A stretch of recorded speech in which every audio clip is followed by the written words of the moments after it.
where the children are, how do you match where the gaps are, what already exists, and then what do we need to build or recreate?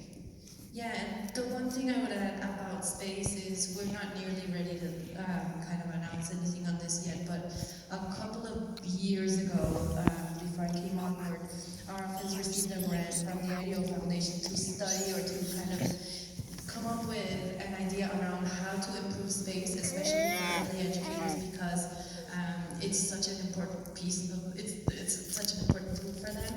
And we're now collaborating with the Housing Innovation Lab, also in the city, to come up with different prototypes of what a space could look like we're still focusing on family childcare at this point. What a space could look like, what type of retrofits that could be low cost for them, that we could prototype so that we could alleviate the stressor of losing 100% of your privacy because you've turned your home into your business. So that's definitely a point that we're exploring. It's been difficult because none of us are designers or experts, so we've collaborated with a number of outside partners from the GSD and Harvard, MLA Studio like architects, and then now the Housing Innovation Lab to come up with ideas of what a space could look like in a low-cost way that the city could be supporting. But it's been a long and difficult road. But I agree with Tayla that is an outside-the-box area that we should be focusing on. I'll just add, look, I acknowledge my privilege as a white male. I will never understand what you're going through. What I was referring to was that the business community, it's becoming more obvious to employers that they need to do stuff to help their employees. But I hope to be able to use the privilege to help. That's why we're engaging in this. Hi, my name is Anna Reyes. I am a PhD student here at UMass Boston. And tapping back on the parent engagement, that seems to be a voice that is not represented here today, but I want to change your shift in thinking a little bit about parent engagement and family engagement, and not just as a voice on the table. I came into the field of early education as a concerned parent of a child who was not succeeding, who was in the preschool to prison pipeline, and through money from the Race to the Top funding, when ex-Commissioner Weber was helping UMass Boston come up with a PMC. I am now an emerging leader who's not just a parent anymore. I'm an advocate. I work hard to make sure that our voices are not just heard. So we need to use parent not just as another voice, but as a resource, that once we have these solutions on the table, that we use parents' talents. And there's nothing like a concerned parent. Those of us who are parents here know that a concerned parent is a force to be reckoned with. So I just want you to use parents more as just voices on the table, but as talent that should be tapped into. One thing just to mention as things that are in the mix here in Massachusetts at this moment is, Amy referenced this, a coalition coming together around how do we put forward a unified proposal for what we think a 0 to 5 program should look like. And I think what is really great about the emphasis of that coalition is creating tables across the state to bring parents to the table, to elevate their voices, and again, not to just use them as the sort of prop advocates, but really inform what is the solution going to be. Because as you said, nobody knows the answer better than the person navigating it every single day. So can you just speak a little bit about how you collaborated with parents or with families, or would you like to collaborate, and what that would look like in order to utilize the parent voice versus just, as you said, just another voice that usually has no real action behind it?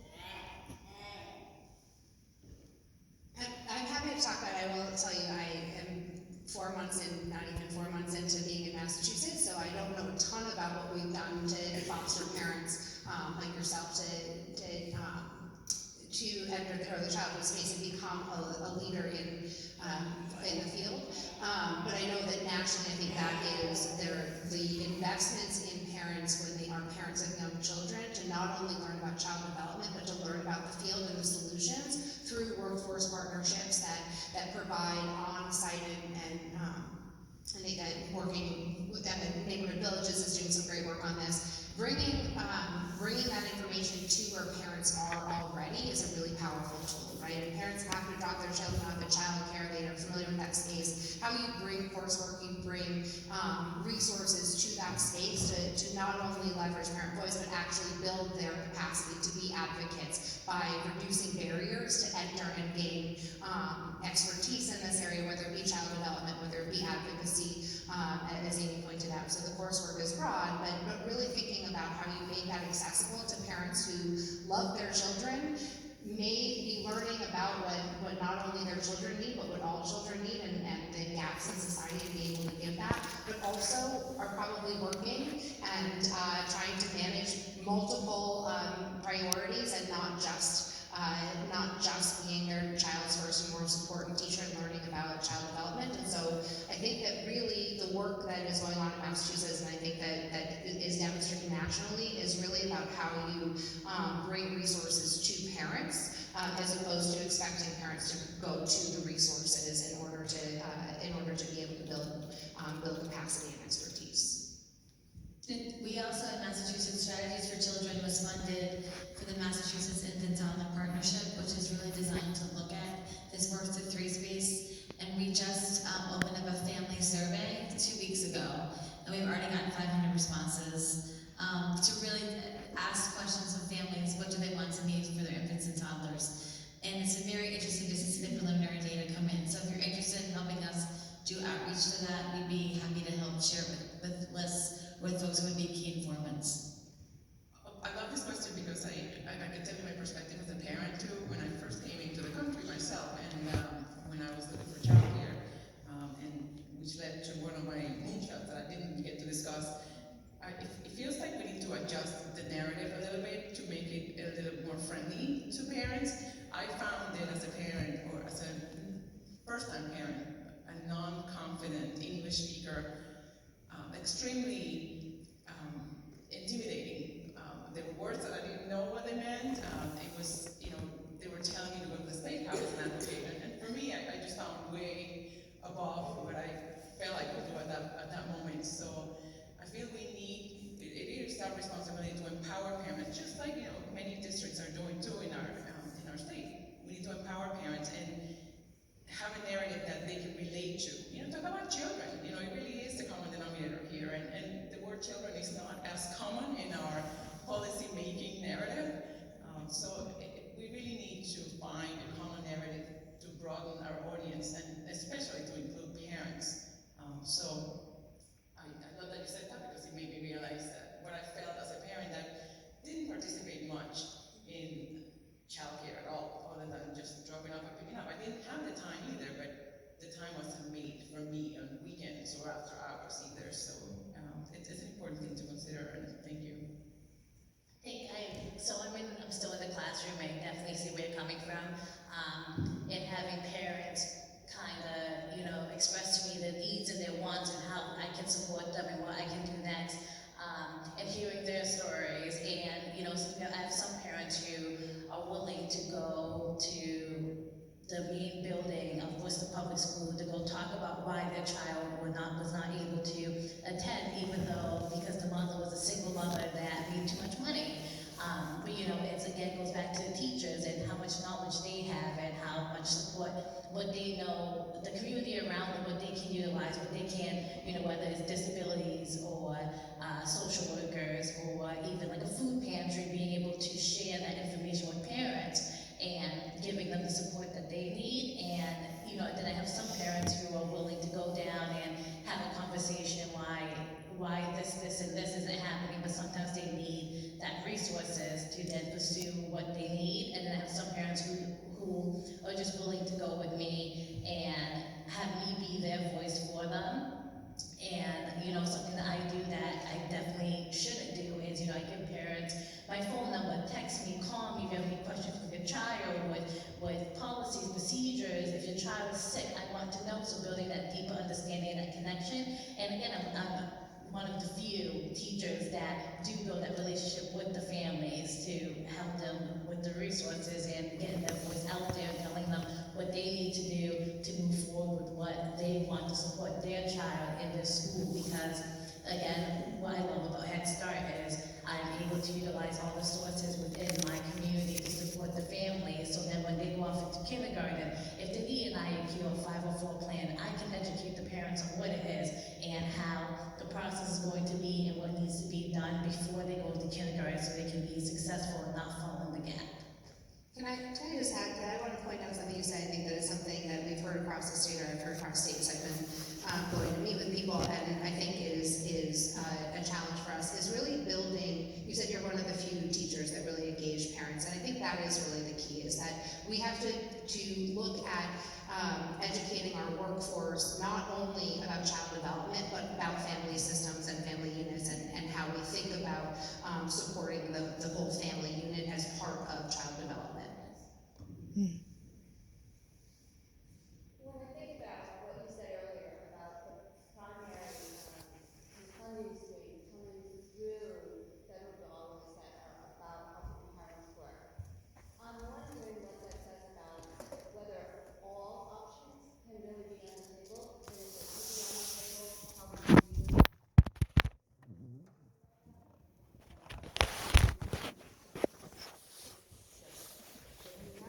Money to stay home for a year, or paid leave either way, or giving, much more thinking about early childhood education as an entitlement that runs to the child, based upon all that research, as opposed to being tied to a parent's eligibility, either as an employee or as somebody trying to get a job. So I really would wonder and want to ask what your ideas are, whether all of the options are possible to be on the table, and if so, how do we get them on the table? What does that really mean? Because that's part of just financing structures of existing or expanded programs. It has to be on the table, right? Because we can't keep doing what we're trying to do. And I think what we have done in Massachusetts is if there's an opportunity for funding, whether it's the preschool expansion grant or the Race to the Top grant or the preschool development grant, we have a legislature and a governor who is going for that. I'm on calls with advocates across the country who can't even apply for grants because their state isn't willing to put out that effort. So I think we have learned lessons. We have seen with the preschool expansion grant that when you fund the classroom at a level of what we know quality costs, you get outcomes for children and families. So we have seen these lessons across the state, and I think we do need to put everything on the table. Part of our challenge is, and Commissioner Sam talks about it all the time, is the complexity. We can make people lose interest pretty quickly when we start talking about all of our funding streams and our acronyms, and it's different in Pittsfield and Lawrence, and it's so individualized. So I think as advocates, we need to get together on the same page. We've seen evidence that we come together and have a common goal that we are successful. And part of that is messaging and telling our story in a way to gain support and to put things on the table. I couldn't agree more. I think that this is a national issue that the country is grappling with and is seeking solutions. And so if we don't really believe that everything can be on the table and believe that we don't get what we don't ask for, we're not going to get far. And so if we're really going to solve these decades-long issues that are agreed, they are not new, but they are becoming increasingly complex as we do things like raise minimum wage, as we do things like have a full employment economy right now. Those kind of questions force us to really try to find really innovative solutions to these complex problems that we have to, we're going to have to not only get all the advocates, but all the government players at the table and say, where are we willing to try to push the envelope and do more, because children and families deserve that.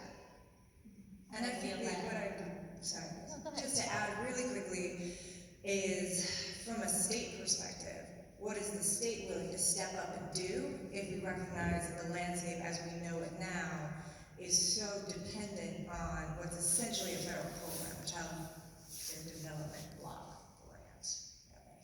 Good job. Acronym exactly right there.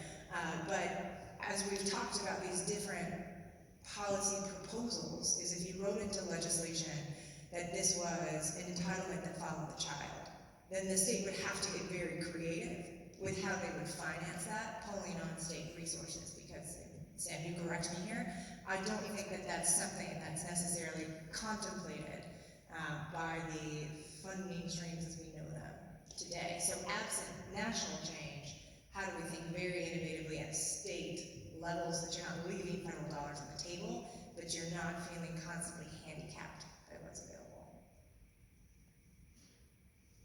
So I think we have one last question we can take, if that's all right. We're getting the wrap up. Q, so we'll let you close us out.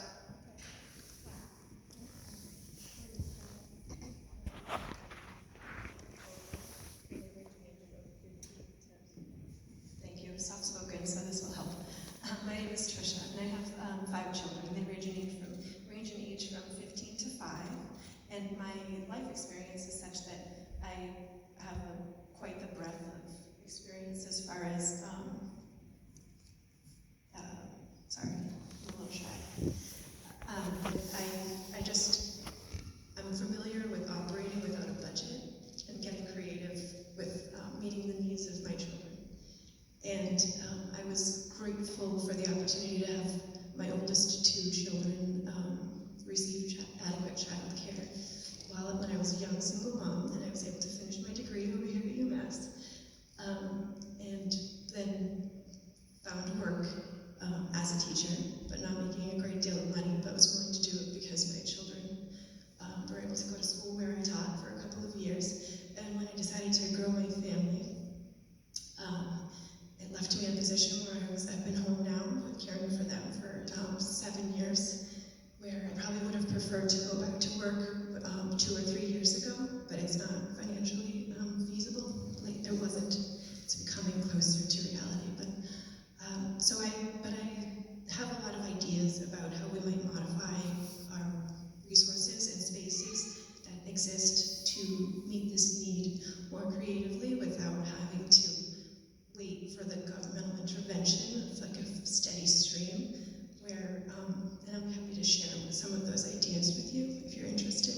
It's sort of based on the conditions of my life. It's been something I give a lot of thought to, so I'm happy to illuminate. If you're looking for low-cost, highly effective solutions, I have a few of those for you.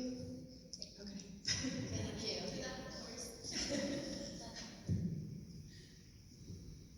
So I think this takes us to the end of our program.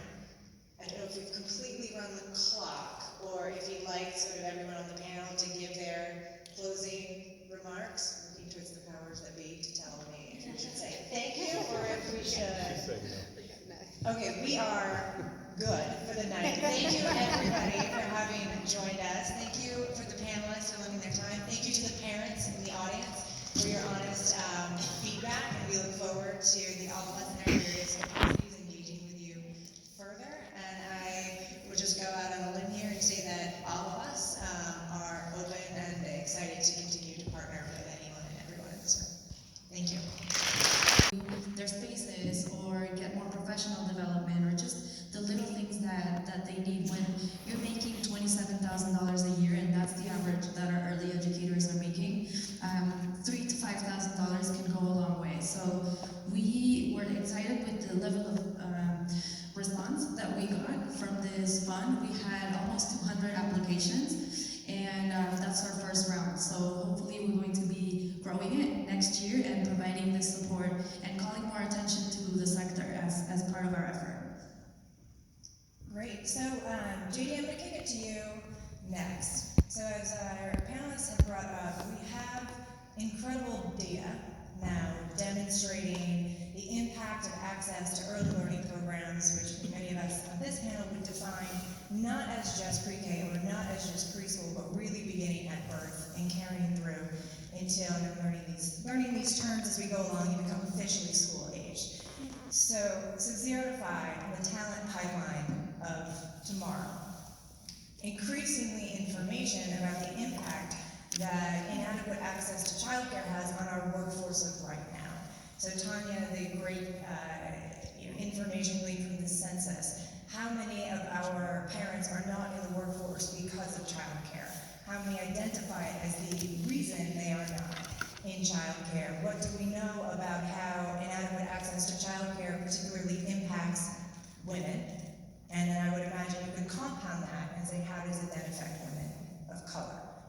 We know, right, again, you can sort of cite the statistic, or as we say, you can turn to your neighbor, and most have had all the common experience of whether caregiver dropped out of the workforce because childcare was simply too expensive. We read that caregivers, sometimes their hours are reduced, whether they asked for that or not, because of childcare breakdowns.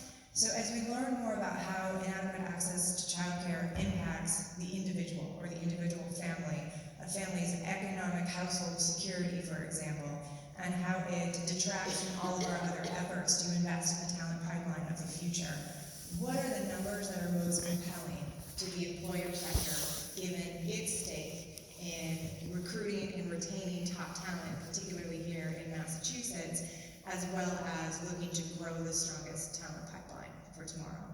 Yeah, so, well, thank you, Lauren, and thank you all for being here. The biggest number, most recent number that I've heard is $57 billion. That is the big number. And what I've learned is that early childhood is an economic development issue, it's a workforce development issue, and there's a business imperative to it. So, just to back up for a second, I also did not come from the field like Tanya. I worked for, some of you may remember in 2002, Shannon O'Brien ran for governor against Mitt Romney. I worked for Shannon O'Brien. So that thing crashed, and I ended up, one person took a chance on me to hire me, and it was Margaret Blood at the Early Education for All campaign, where I had the good fortune to work with Amy and Carolyn. And during that time, we drafted and helped get passed legislation to create the Board and Department of Early Education and Care, which was a super indoctrination into the field, for me, at least from the policy side. I then served on that board for 10 years while former Commissioner Tom Weber was here, was commissioning at the time.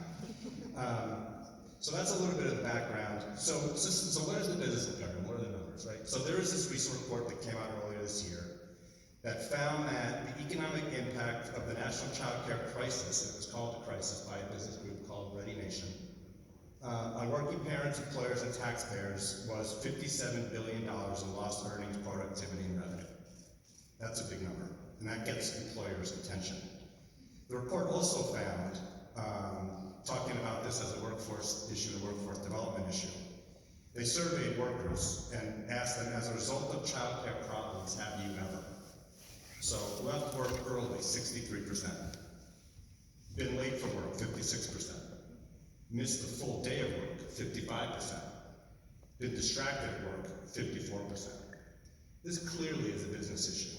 And we did a focus group a couple of months ago, myself and Jessie Ramel, who ran, she never went to Congress, for Joe Kennedy's seat of all things.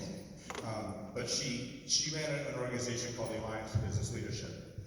And we did a focus group of about 12 or 15 employers, generally large employers, and asked them a whole variety of questions about early childhood in their workforce. And they went and asked their workforce and their HR folks some of these questions.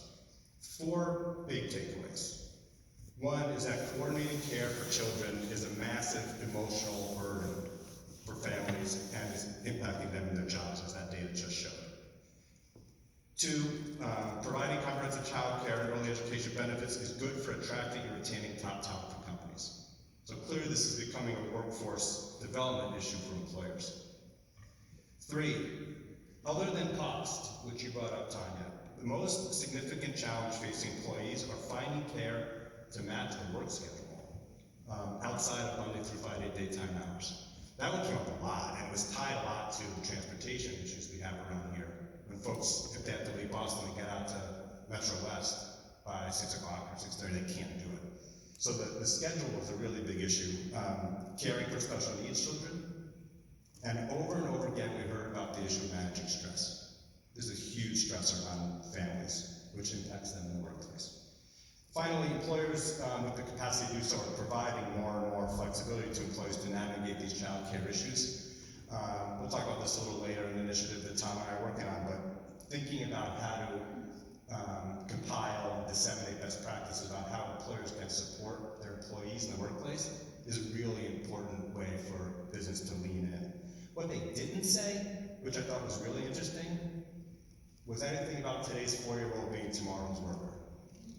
And what was interesting to me is all the years that I spent at the Early Education for All campaign, and it was part of my job to help cultivate the business community, I think we were using the wrong messaging.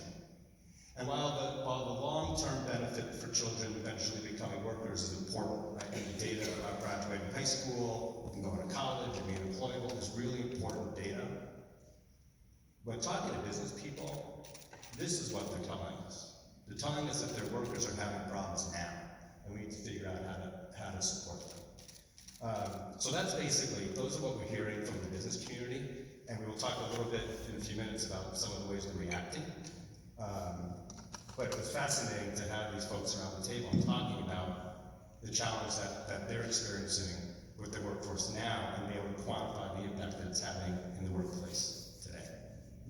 And phenomenal to see those large employers in the state sitting down and being willing to tackle this with the other stakeholder groups. So I want to close this segment of the panel by asking Theresa and Maria to speak to both what is it like to be a provider in the current landscape, but then also provide us a transition into the next segment, which is really what are the solutions that we need to be talking about, what are the pathways forward, and if you could design the moonshot, what would it be and what would it take to get there? So as a provider, what is your experience now? And what would you hope that the future would bring you so that you can deliver on what you would like when it comes to serving children and families? So a little bit of what I had prepared has been covered in here. Amy said accurately that the impact of some of these challenges is different across the state. So I can speak of the impact that these challenges is having in our region, which is Lawrence. But I think every region shares the current stress that on our ability to maintain educators in programs and in the field in general. It's a little bit about family childcare, but it also impacts teachers in the programs directly. In the current economy too, there is competition from every other field. So they're leaving not only to work at the public schools, but pretty much any other job because there's so much competition and availability of opportunities for them. Important also to say that educators are also impacted by the childcare affordability issue. A lot of our educators need subsidies themselves to afford childcare, and they're not earning enough to pay for their own childcare. We are positive about the newest proposals for workforce development, and we're excited about those. But we need to make sure that we continue monitoring progress and inclusiveness of this effort. In Lawrence, for example, our family childcare providers need cultural support, and they learn differently. They need a different language, mostly in Spanish. There needs to be training available for them that they can understand better and they can relate to better, and that is more culturally sensitive for them, and it adjusts to their needs. Another thing that we're observing is the directors and the administrators in our centers, and this is a little bit in the weeds, but it's important to recognize it because it's the day-to-day.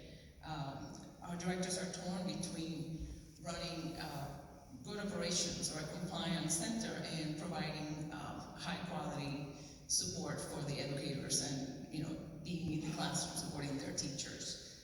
That's a very difficult thing to balance, and it's just too much for one person to accomplish.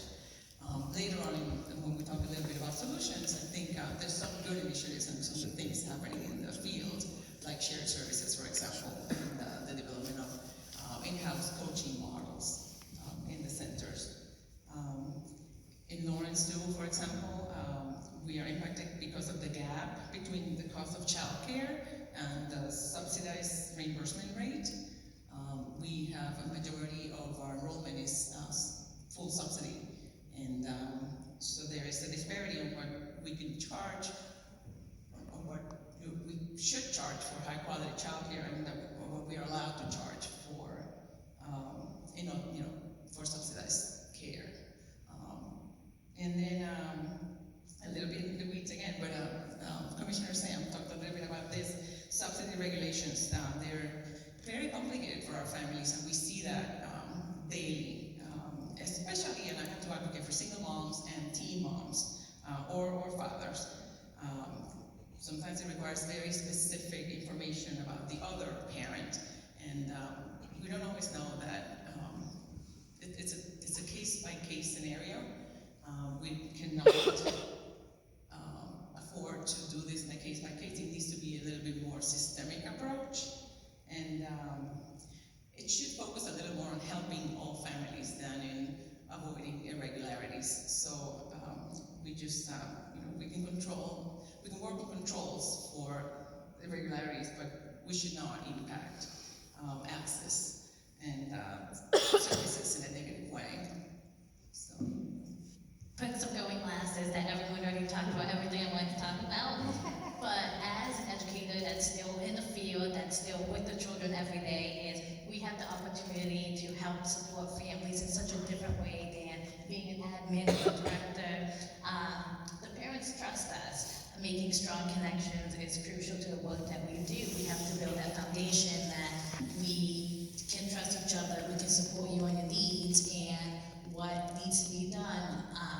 For example, I can only relate to what happens in the classroom in my own family.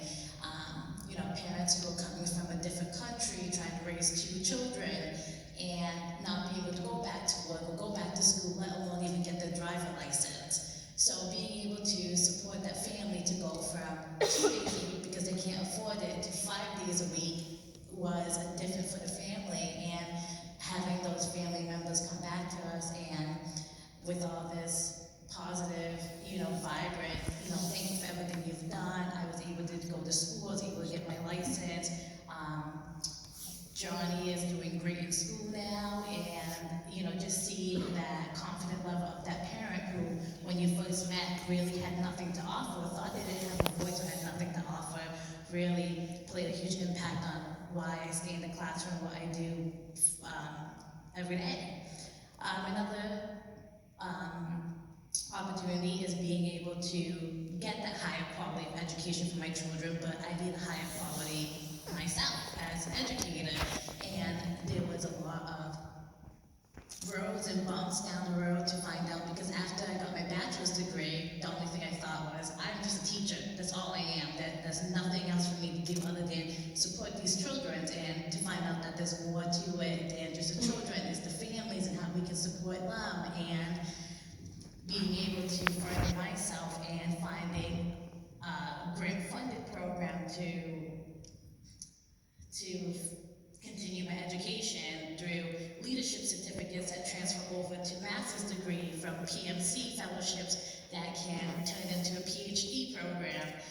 It's been a long journey. I really had a few people in my life that has really shown me that you're more than just a teacher, you have a voice, you have a way to support educators in the field and support other families and children in such a different way. But again, it goes back to making those connections with families that are meaningful and being able to build that trust. Very true. And I think that what you raise is something that, as we think about this field and moving forward, what are some of the policy solutions, is recognizing the teacher as the bedrock of early education and care, and changing mindset, particularly in 0 to 3, that this is a highly qualified teacher. They deserve to be treated as a professional, and they deserve to have the same professional development opportunities, because this could be the most critical teacher that your child has over the course of their education. So I think technically we're supposed to be done talking, but if we could have maybe 10 more minutes, I think that the panel would enjoy weighing in on, so where do we go from here? Many people have touched on different elements of it, but what strikes me about this field is the sort of core conflict between, we need more resources in early education and care, We need to improve the salaries that we pay our educators. We need to invest in their professional development. Maria mentioned the importance of operations. We need to calculate the role that operations plays in delivering a quality product. We haven't touched too much on facilities, but facilities plays a role in complementing quality. By infusing sort of those resources, we're increasing the cost of a product that's already far too expensive for most families. So when we think about public policy, how do we begin to think innovatively about, yes, we raise the price, but we have to lower the cost to consumers. What here in Massachusetts we have done before on issues like healthcare reform, maybe not perfectly, but as a state we have fantastic statistics compared to others because we've dug in and said here in Massachusetts we like to be leaders and we like to really wrestle with the tough problems. So I put that to the panel of can we do for childcare what we've done for other issues? What would those public policy solutions need to include, and what would it take to get there? From the advocacy community, from the employer community, from providers, what would it take to shoot the moon? And we'll just sort of start our way to the moon. Alright, so I have to agree, first of all, I would not have made the life altering move moving back so close to my mother if I was not, if I didn't believe Massachusetts had the ability to really, think boldly and to put the pieces together to solve this really complex national issue. So I think what do we aim to improve is simple to me. It is access, quality, and data-driven decision making. And I think how we get there, and I think you've heard the importance and the complexity of each of those issues across this board. Quality is about that interaction between the adult and the child. I used to say this in his teaching is that anyone who has spent any time with a child, children from birth are pre-programmed to ask for that engagement. It's about how we respond to it that is the learning in the early years. And I would extend that to the early grades as well. And I think really how we then provide access to that kind of high quality programming to working families who, as JD pointed out, have different needs than they did 2 or 3 decades ago when the funding streams were set up to support this program, and we know more about what it takes to actually do this. My moonshot would be adjusting our financing structures, and I think that we have a financing structures today that don't incentivize quality in early childhood, that put at odds birth to 3 and 3 to 5-year-old programming, particularly as we have this monumental education funding expansion in public schools that will allow programs to open preschool classrooms. We have to change our financing structures on the other side of the house so that our birth to 5 programs in community agencies that are really a mixed delivery system that meet the very specific needs of working families, family child care homes, as you all pointed out, the variety of programs that are supported to meet the very specific needs in communities. We have to finance those in a way that incentivizes quality, that provides access, and really that mirrors the kind of stability we want to see in our programs and in those relationships those programs have with children and families. Which means, and I don't have the solution of this, which is what we're engaging now with the community to try to understand what solutions could fit this specific landscape. But I think that the big thing is we look at a per child per day kind of funding. Families' lives change, right? Families move, they get jobs, their parents move into town, they move out of town. When every time a family child lives change, a program is then forced to make a decision about how they cut $7,000 out of their budget, that really impacts the teacher, the investments in teachers we need to have if we're going to expect that teachers and children and educators and children and program directors and families have those sustained relationships that matter so much to transform lives. So that would be my moonshot if we were actually going to look at, I think, highlighting what Maria said, moving away from compliance and moving towards that investment that moves beyond compliance to really incentivize equality in programming. So yeah, the answer to your question is yes, I agree with the commissioner. That if we can absolutely do this for early childhood, I think if you look at some of the successful massive reform efforts around education or healthcare, the business community engages and they lean in. I think we have to do that here as well. 2 years ago, there was a member of the Roundtable, actually Jay Gonzalez, who ran for governor last time around, was the CEO of a health insurer, and he said, look, early childhood is an important issue to me. He sent a note out to the membership of the Roundtable and said, who wants to work with me on this? And we got about 20 or so folks to respond and say, yeah, we're in it.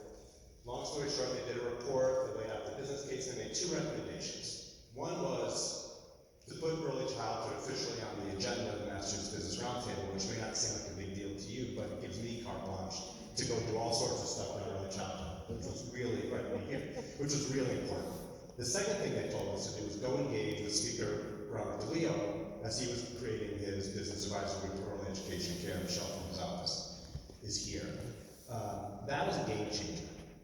Because the speaker intuitively gets what you just said about quality and the teacher being, the most important component of quality. But he activated the business community, and he got about 15 or so together, and we did a report which has helped lead to new funding, $80 million over 4 or 5 years, something like that. Anyway, so that sort of activated the business community. But I think what the speaker really was conceiving of was not folks like me being on a committee, but real CEOs being on a committee. And Eastern Bank has recently stepped up with some funding, and they hired Tom Weber, and now we are putting together a real business coalition to support early education and care. And that group is going to do a variety of things. It's going to fund some stuff once we define some goals and moving needles on the goals. It's going to advocate and develop a policy agenda, which I think is really, really important, especially if we're going to do this as a moonshot. And it's going to do what I said earlier about sort of identifying, disseminating these best practices. But that's happening now. And in order for the business community to engage and lean in, we have to be organized and activated. And fortunately, between the work of the speaker and now Eastern Bank, that's happening. It's really exciting. And Tanya, sorry. So, I think I have good news. A lot of the solutions that as I was thinking about a moonshot, it's about timing, and the timing seems to be perfect right now. A lot of things are aligning, and a lot of things that I kept thinking about are already happening throughout the state. We have very good providers in the state that we should look at and learn from, and it would save a lot of time. There's a lot of stuff happening right now. There's partnerships that are happening organically, and early childhood education is being included in this partnership at the state level and at the local level. In Lawrence, for example, there's, early childhood is included in the governor's committees or the community family, the Working Families Initiative, and there's federal dollars going into that and covering some of those costs as well. So again, that's one exciting thing that should continue to happen. I mean, right here, this whole partnership that's happening right now. Shared services is another initiative that's happening right now that is making providers talk to each other, learn from each other, share best practices across the state, and it's really going to help the operations of the programs in terms of providing that back office support, or come up with ideas on how to do that as a group. The providers also are identifying internal resources and implementing embedded coaching in their programs, which I already said, and there's more collaboration with the districts as well. I think the districts are recognizing that community providers are able to meet a level of need for the families that nobody else can, just because of the structure of early childhood education. So we are working well together with them, and again, we recognize each other's talents and what we provide for the community. We should also, again, the good news is that we should identify what we already have in the state. This is going to save us a lot of time and effort, and it seems like it's already happening. So we are excited to be here. We talked a little bit about the flexibility and regulations, and I should also say just one more thing, sorry, but align the coaching efforts to community college course offerings so that it makes more sense for the educators. We're asking them to take all these courses. It would be great for them to know why it's important that they take this course, and they should be aligned to what their needs are, not just because they need a specific course. So that partnership with community colleges and educational institutions is really important as well. And for that,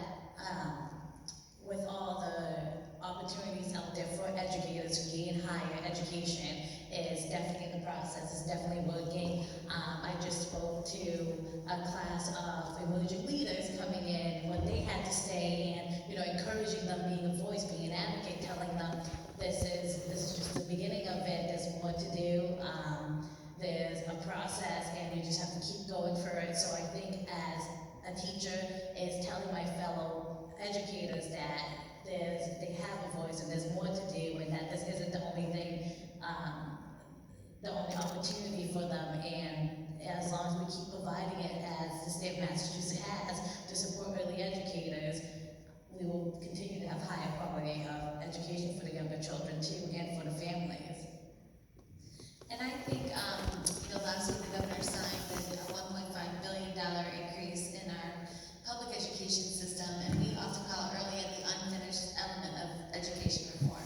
So we know that as part of that bill, there is language to help use those dollars to support community programs, to expand early ed and pre-K offerings. We need to use other policy levers, like we talked about healthcare or housing or other places where there are opportunities to talk about early education and care.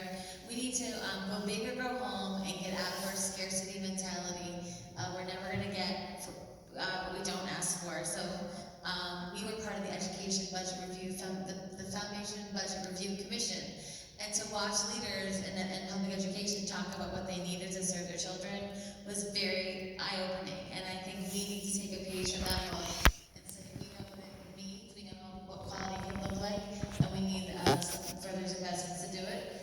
And we also need to spread the word. We've seen more attention in the media, not just anytime we saw a story about young children, it was usually bad news. Now we're seeing much more good news stories about, whether it's about the housing bond bill that gave out $1 million for a program to improve its facilities, to the early ed and out-of-school time grant, or whether it's a teacher going back to school. My moonshot idea is that all early educators should have to take an advocacy and policy and leadership course. Full disclosure, Theresa Loch is one of my former students who now is in a post-master's degree certificate program that she figured out how to finance through the state. And I think I've seen the proof, and when people ask me what gives me hope, it's that these educators are whatever the state says they have to do, they're doing it. In spite of 17-cent raises and no vacation time, they're doing it. And if we are serious about working on this issue, we need to remember that the people who are in the classrooms every day and their family childcare homes every day are the key to our success, and that we have to start believing in the research. So that's your assignment. And next time you go to a party, pick a statistic and see if people really believe it, and then have them join the coalitions that are working on behalf of this issue. I was very excited about this moonshot question, and Laura knows this, and the reason I'm excited about this question is because it's so hard. I think it's hard because there's a general vision that I think we can all agree on, and I'll say three things to be brief and answer the question. We can pretty much all agree that we want a situation for early care and education where the teachers are being respected as the professionals that they are, compensated accordingly, and that it's affordable quality for all families who want to participate. We can agree there. However, we haven't reached that agreement that you started off with about, is the model looking like what we have for K through 12? Is it public school for zero everything? Or do we want a mix? Do we want family childcare? Or, we know that some people would rather take care of young kids themselves. It's very difficult to decide exactly what it is that we want it to look like beyond that very general vision that I believe we share. So the two things that I'll say about that, two more things, is one, we need to ask that question a lot more, and we need to keep having this conversation over and over until we feel like we have a better grasp on what the answer to that question is. What do we want this to look like? We are starting, we're putting a question like that we've been debating back and forth. How do you get at this? How do you really ask people what they want? And our first try is going to be in the city census again this year. We're asking people, if you had a magic voucher, if you had $20,000, you could put them into a seat in a public school, a seat in a family childcare home, or you can take them for yourself and just take care of your own kids. pay yourself for that work, and what would you do with that voucher? We're starting to kind of figure out creative ways to ask that question and learn what do we as a community want early education to look like? What vision should we strive for?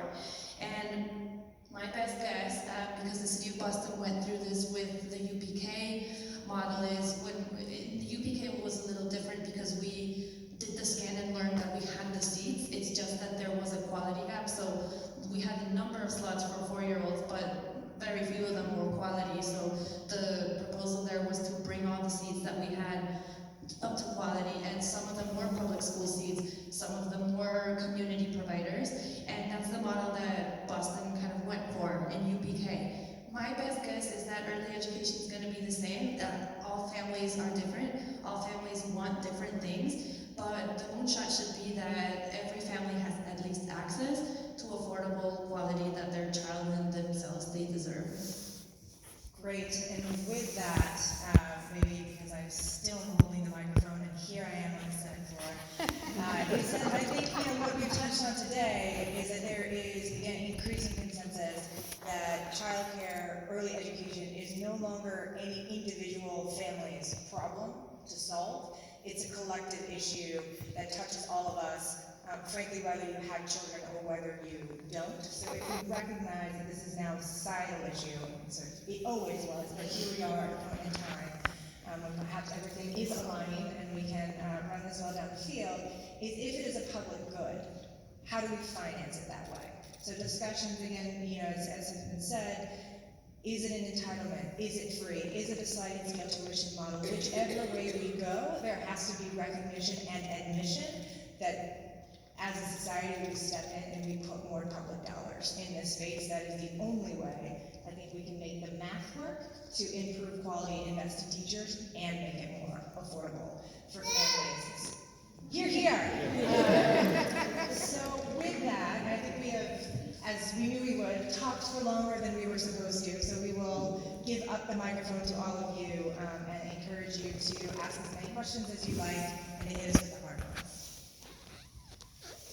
So I know, this is for Tanya. I know the mayor came out with the program in order for people to go ahead and take the, not exam, but to become childcare providers. And I watched the video, it was a great video. But I saw, and I believe the statistic was 97%. Why not open that up? Because we do need male educators. So why is it only a female program and females can apply when we know that men in the class? No, it's not? It's not closed. Hi, Tayla. Hi. No. It's open to everybody. We have applications for only women-owned businesses, but that's because the stat is 91% of the businesses are owned by women. But no, we wouldn't do that.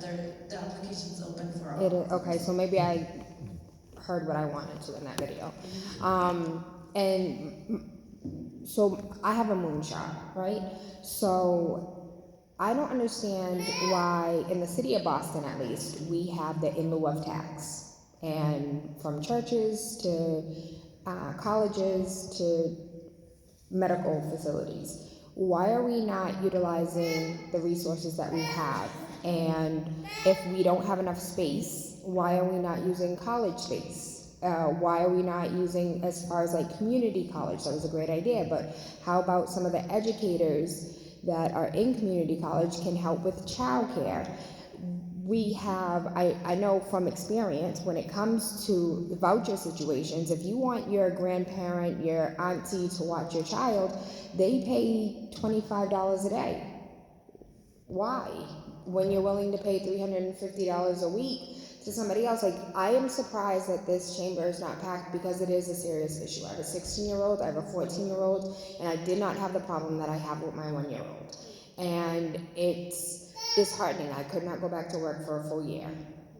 And it's still a struggle today. So I think there are more solutions. I don't think we're looking outside of the box like we could be. I think there are other resources that we could be tapping into. And one of the things that you said that maybe because you're a man you don't understand. You made a comment about like it's becoming or like it's being noticed as a problem, but this has been a problem for decades. So this is not a new issue for us. It's just now statistics came out, but everybody on this panel is amazing, but I don't see one parent perspective. Which I think is completely fair if it helps at all. I think some of us on this panel may be parents ourselves, which I am not representative of many of the parents who are struggling, right, day to day to find a childcare arrangement. So I couldn't agree more. We will get more parents engaged in this dialogue. Thank you for all of the feedback on different outside of the box thinking that we all can be doing. Now, if certain panelists wanted to speak to any of the particular sort of questions around use of space or taking advantage of other sectors, or So just a comment, I'm sorry. Tayla? When you started talking, Tayla, when you started talking, the first thought that came to my mind is I hope she's part of the table. Like I really feel like, yes, I agree completely with you. You need to, just like we were saying, you need to bring your folding chair to the table for sure. We need parent voice. And parent voice isn't as loud in child education as it is in public school education. So I believe that this is a real effort that we need to think about, and it's a low-hanging fruit. It really takes invitation, and they will participate. And parents like you will definitely make it.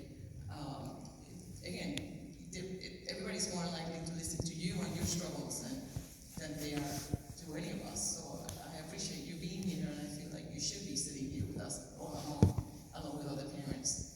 And I think to your point about kind of having a youth space with this landscape look like, I think that's why the work that's happening in Boston, other communities can do that too.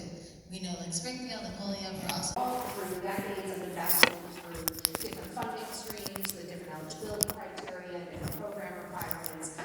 Quite frankly, a provider on the ground that is trying to provide high-quality access to the family sitting in front of them in need of childcare is having to grapple with and reconcile in order to provide that really high-quality service that we know can transform a child's life.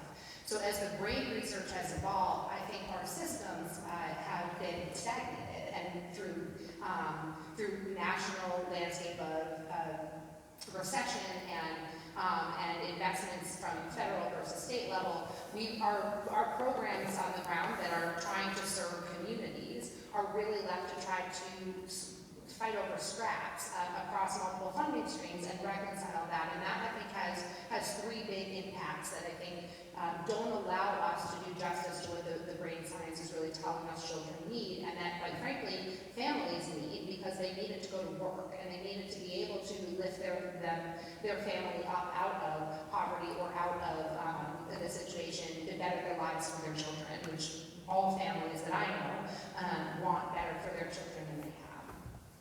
And so I think the impact is really around eligibility. When you're trying to grapple with multiple funding streams, all that have different eligibility criteria, it means access to programs becomes quite complicated for families. And so really grappling with how we invest in programs that ease the burden for families having to demonstrate eligibility as they are accessing what they need for their families.